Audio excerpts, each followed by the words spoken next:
Hi, this is my memorial project. This is my memorial to the Rwandan genocide.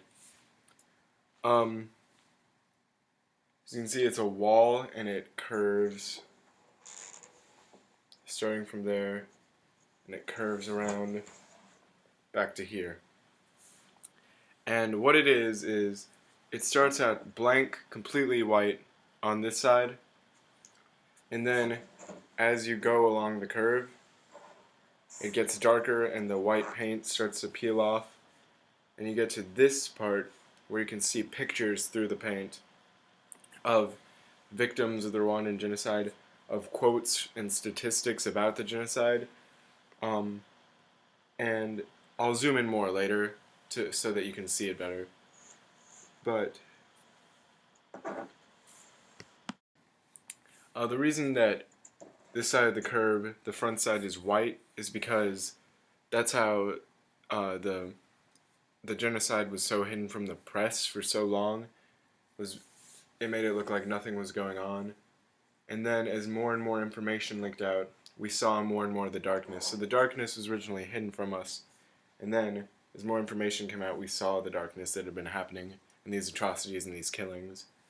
And so as it gets darker, you can see more and more pictures of the genocide.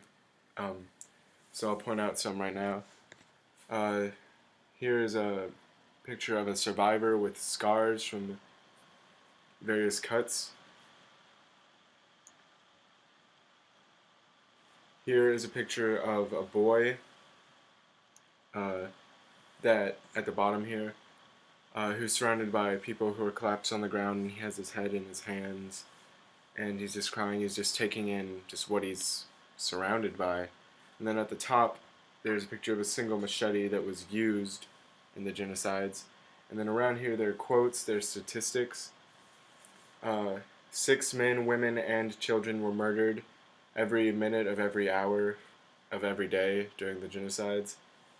An estimated 800,000 Rwandans were killed in the space of 100 days, so just over 3 months. And you can see here, these are 3 big pictures. Again, I'll zoom in later. But here's a pile of machetes that were used to kill people. And then in between here, there's a pile, just a complete pile of human skulls of the victims. And then at the bottom, there's a pile, they all look very similar, of various bones and legs and arms. And I covered them up some with the black paint because that's the darkest that the imagery gets.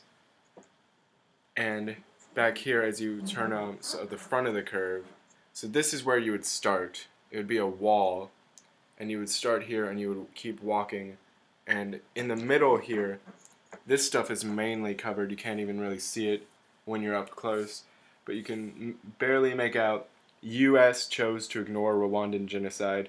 Classified papers show Clinton was aware of the final solution to eliminate Tutsis. And then here's a picture that's almost completely covered up, so you can really just see that there's a picture there. But it was of boys who had been crying because they had wanted to be seeing their parents who had either been killed or they had gotten away to a nearby safe place but had to leave their children. And the lights, I'll turn them off for a second just so you can see it better. But the lights, they represent how as more and more information got out, as we were taken more out of the darkness and the information was illuminated to us and to the people, we saw the darkness, so we could see more darkness because there's more real light rather than just things being covered to make it look like things were okay. In terms of where this memorial would go, I'm not sure. It's a bit grim, some of the pictures at the end, to think really put in a public place. So I think it might be best as an area or a room in a museum,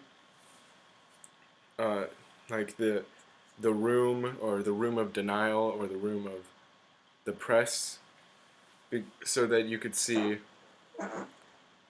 and you would enter in, and then you would walk until you got to the end. And it could possibly be put, and it could be put in a more public place, but at the same time, also the lights wouldn't make as big of an impact. If it was out in the daytime, you couldn't see them as much, but it would be important for people to see, and also just because it has all the pictures, I'm not sure if it would work in a public setting.